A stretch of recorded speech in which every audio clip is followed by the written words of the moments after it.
question. Sige. Kamusta ka sa imong ka-eskwela? How are you? Okay. Asa nga Fine. Like, 50-50 okay, 50-50 dili kay. Nga naman. Pressure kayo. Fun. Pressure jud kay kwan. Pressure siya kay mga activities kanang patong-patong ang mga deadlines ano ta. Samot na parang last week na kwan kanang nagduwa ng exam tapos ang mga activities kay gikuan na short of time na bitaw mi kay ma-practice na mi para sa completion. So, do you make friends? Naka mga friends? Yeah, sila. So, are you coping with the learning demands? So, nakaya na ba ni mga deadline? Yeah, kay kwan man, we love cramming. Crap. Okay. Can you describe your study habits and routines? Describe them mga karoon. Time management ba ka? Wala jud ko time management. Like magbuhat na jud ko og kanang activities pag kanang example kay ugma ipasa na ni. Usa pa mag-cramming pagka kuan. So how do you think these habits affect your performance? So, kamusta yung assessment? Goods lang. Dagko naman score? Yeah, and Okay na bang pag-cramming? yeah, actually I am honor student. Okay, next. Hilingon jud kayo ay. Sorry jud kayo. Do you feel the instruction provided in class adequately prepares you for the assessment? Why or why not? Kanang mga tinudlon sa mga teacher, mga report, kanang na-prepare ba ito sa imong pag-take of exam or walay natabang? Good, kwan siya, daw ko siya impact kay kwan, usa na gid atong knowledge kung without sa ilang kwan, sa ilang instructions, sa ilang mga ideas. Mara. Can you give specific examples, like examples man na what has or worked well in class? Like, Some examples. Can you give specific examples of what has or worked well in class? Actually, number 2. gara jud ko jud. Ay, unsa tong instruction ka? Hindi mo madili appropriate mo ba? Wala sa may training mo. Wala.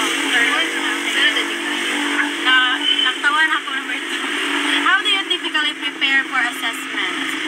Kung may mga quiz, usa ka mag-prepare. Kaya nang kasi mo the way nga magtuon ka. Dili mag-study. Magsulat. Sares, since so fearing na jud ko kay dili jud ko ganan og kanang kaya bitaw mag-study. Study bitaw sa paper like more on memorization ana. Kailangan madawag mo. Gusto ko kanang explain. Okay. Is there anything you would like to change or improve about your preparation? Yeah, na jud. Sound Kwan. Kanang akong kwan ba akong study habits like mag-study jud like dili ma distract bitaw sa phones ana. What resources do you use when studying for assessment? Like textbooks or mag-search ba ka? Kwan kanang sa base jud sa akong na notes sa mga important details sa teachers. Which of these resources do you find most helpful and why? Like Kaya usa siya nga kanang mas dali ka makatuon katong mga notes cellphone na notes, paper jud sa notebook with highlights ng mga importance.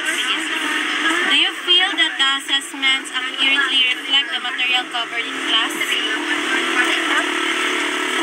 feel kanang ang mga assessment mga isa po exam ninyo nakuhaan ba gyud ang katungtong na take up na lesson? Yeah.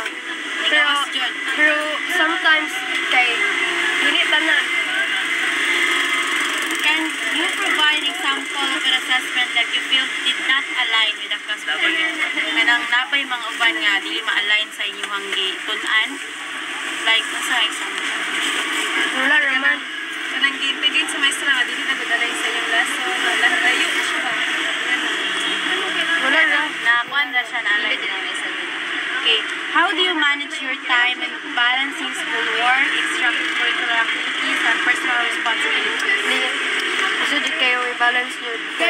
Kwan sa schools kay kwan kanang usa ni kanang Isod jud ba dan uli mo sa inyong balay kay napakay mga house chores ana. Tas grabe na jud ako Ano ka og mga konsesperansa kung may sa ay wala. wala. Tapulan mo. Asa to yung pinakadulo ka deadline, mo ito himo ko rin sa ron. What strategies do you use to prioritize your tasks? Saan mo siya pagod? Kanya ko na Kwan, I have a goal. Like, iset na ko ang mga importante. Ikwan sa, for example, ang mga major subject. Kailangan na dyan na, ipas na dyan na. So, kanya ako una. Kwan, ay, ipas na mga important. Are there any external factors such as family issues or work commitments that affect your ability to study and perform well? Wala. Wala yung family issues. How do these factors impact your study? Wala naman. So, dili siya, wala impact. Kaya wala naman ay Wa man ka kay mga problema family sa mga issues. family. Wala kay, kwan mo sa Supportive sa Supportive ng family. So, do you experience test anxiety or stress before or during? Yeah. How does it impact your performance? Kwan, usay kay dili ko makafocus. Like, wala jud ko sa minds kanang dili ko makakatch up doon sa lesson ba kay akong mind kay sinasa na ako. Saan mo siya pag what techniques or strategies do you use to manage? Wala. All I have to do is find out. Minsan mo stress reliever? Kanang mupayon akong kagalingon like magbuhat ko sa mga butaw na wala pa na ako nabuhat. What types of feedback do you receive on your assessments and how do you use this feedback to improve? Like, Mga assessment. mga feedback sa mga teacher sa ako. Okay lang. Then, walang kanang improve ano. Imuha pong sundon. In order to good. How do you feel about the feedback you receive? Is it helpful or do you need more specific guidance? Yeah. Actually, kuan siya. Kanang helpful ra. What suggestions do you have for the school or teachers that might help improve your understanding of the material performance assessment? Kanang way sa pagtudlo sa teacher nga na Bakit dati ka maingon? makakuha sa mga istorya. Like, Like, kuan, kanang mo sa imo ang gusto nga imong teachers ba dapat kanang specific yun siya magtudlo? yeah, dapat kay conjugate ka ng word to words, explain jud kung sa jud. Ma'am, ano ma? Have you discussed the suggestions with your teachers or the school administration? If so, what was the response? Nakakuan ba sila, nakanong ba sila, dapat sila mga suggestion box, mga ingana, or wala? So what else can you tell us? Usa pa yung mga wala ingana yung mga chika-chika lang. Ay. For me jud kay kuan kanang dili okay naman ang grade 10 kay kanang most of the sa amo is dili jud pressure ang major subject. Ang naka-pressure lang jud mo kay ang minor. Samot na ang MAPE kay okay man iyang teaching kay dili lang kayo kanang kuan ang ihang education ang ihang ginatudlo. Iyang ginatudlo pa sa mo is mga core values ba, mga sympathy, empathy, ana. Tapos kuan kanang kuyaw lang kay yang dagan sa yang kuan ba kanang policy kay 0 to 100 ra. So pressure jud kayo mi kay pag mali mi isa, ma-zero mi then performance test man na then nig ma-zero mi blanco to mo pikas nga ang pikas sa pod 100. So dili ra gyud po siya makaabot sa kuan. So maka-feel mi og pressure tas kuan pas mo mi kanang cramming. Grabe jud. So mora to. Ang last question na good.